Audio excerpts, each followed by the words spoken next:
Good morning student. अभी हमने देखा पहले वीडियो में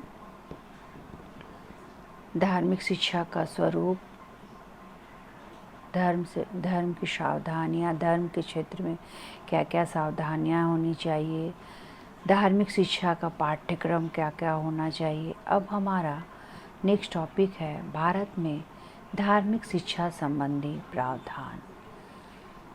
क्या क्या भारत में धार्मिक शिक्षा संबंधी क्या क्या प्रावधान किए गए हैं। तो हमारा देश 15 अगस्त 1947 को भारत स्वतंत्र हुआ और स्वतंत्रता के पश्चात यह समस्या उपस्थित रही। कौन सी समस्या?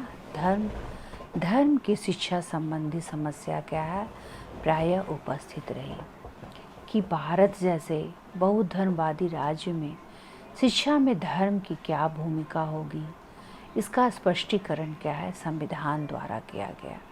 ये जो बहुधर्मवादी जो हमारा जो राज्य में है, वो शिक्षा के क्षेत्र में क्या है, हमेशा शिक्षा के क्षेत्र में दुविधा में रहा कि धर्म की क्या भूमिका होनी चाहिए, राज्य में शिक्षा में धर्म की कैसी भूमिका होनी चाहिए।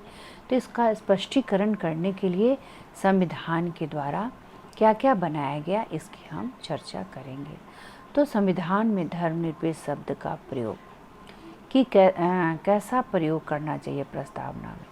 तो भारतीय संविधान में धर्मनिरपेक्ष स्वरूप को पूर्ण रूप से उजागर करने के लिए 1976 ईस्वी में किए गए संविधान के 42वें संशोधन द्वारा धर्मनिरपेक्ष शब्द का संकेत करता है और इस संविधान में वे अनुच्छेद अंकित किए गए हैं जो भारत में रह रहे हैं। क्या करना है? 42वें संविधान द्वारा जो धर्मनिरपेक्ष शब्द का जो संकेत करता है, इस संविधान में वही अनुच्छेद अंकित किए गए हैं जो भारत में जो रह रहे हैं और जो भारत में जो रह रहे हैं जिनको धार्मिक स्वतंत्रता प्रदान करते हैं और तथा देश का शासन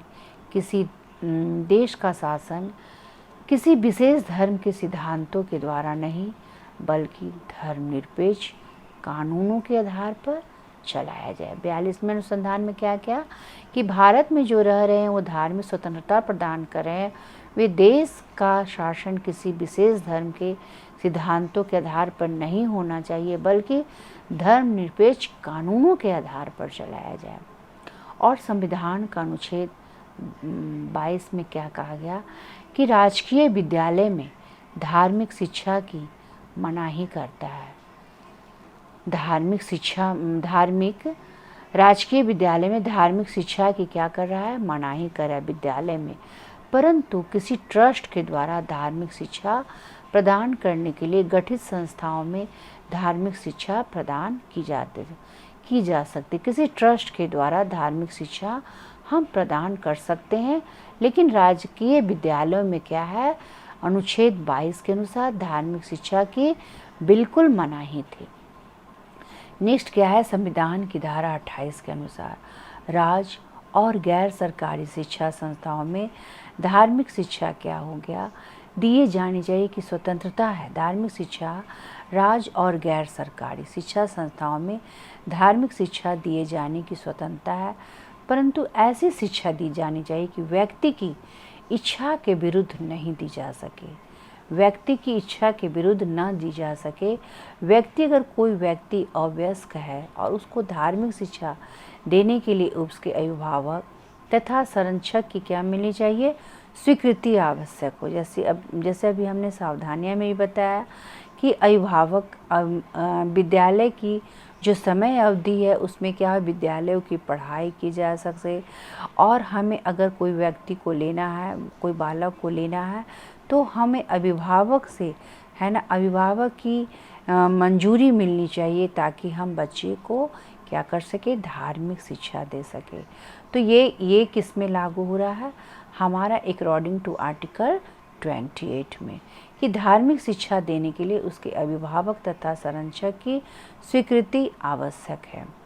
नेक्स्ट क्या है? कौन सी धारा है? धारा 30 के अनुसार यह व्यवस्था की गई कि राज्य शिक्षण संस्थानों को अनुदान देते समय क्या करे, किसी शिक्षण संस्था के साथ इस आधार पर क्या करेगा, भेदभाव नहीं करेगा।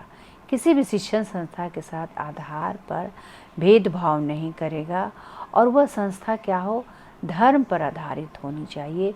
ये किसी विशेष अल्पसंख्यकों के प्रबंधक के अधीन है और भारतीय संबंधों की यह अधीन है कि भारतीय संविधान की यह व्यवस्था है कि भारतीय राज्य के धर्मनिरपेक्ष स्वरूप की पुष्टि करता है। क्या करता है, यह व्यवस्था की गई कि राज्य के जो शिक्षण संस्थान हैं जिसको अनुदान देते समय किसी शिक्षण संस्था के साथ हम क्या कर सकते हैं, जो अनुदान मिलती है, जो ग्रांट मिलती है, उसको भेदभाव हम नहीं करेंगे और वह संस्था क्या है, धर्म पर आधारित नहीं होगी, किसी विशेष अल्पसंख्यक के प्रबंध में अधीन होगी और भारतीय जो हमारा संविधान है ये इसके अधीन होगा।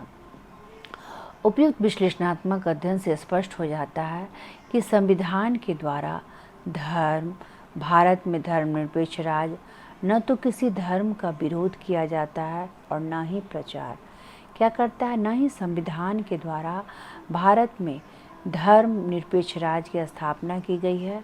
राज्य द्वारा न तो किसी धर्म का विरोध किया जाए और न ही प्रचार किया जाए।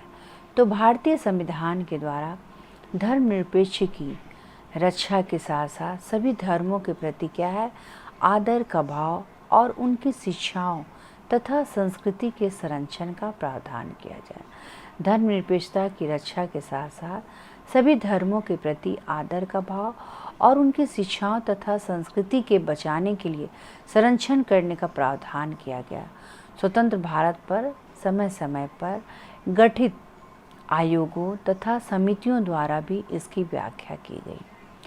नेक्स्ट है, राधाकृष्णन आयोग के अनुसार क्या संशोधन हुआ 1948 में कि जिस विश्वविद्यालय शिक्षा आयोग के नाम से इसे हम जानते हैं और आयोग ने कट्टर धार्मिक शिक्षा का विरोध करते हुए क्या सुझाव दिया कि शिक्षण संस्थाओं में दिन का प्रारंभ कुछ समय के मौन के पश्चात होना चाहिए। शिक्षण संस्थाओं में क्या होना चाहिए, दिन का प्रारंभ कुछ समय के बाद मौन के पश्चात करना चाहिए।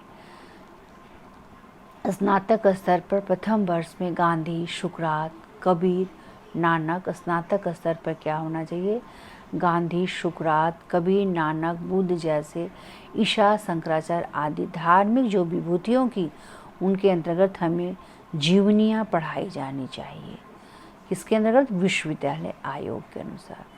नेक्स्ट क्या है, स्नातक तृतीय वर्ष में विश्व के प्रमुख धर्म ग्रंथों में सार्वजनिक महत्व के अंशों को पढ़ाया जाना चाहिए। स्नातक द्वितीय वर्ष के विश्व के प्रमुख धर्म ग्रंथों से सार्वजनिक महत्व के अंशों को पढ़ाया जाना चाहिए।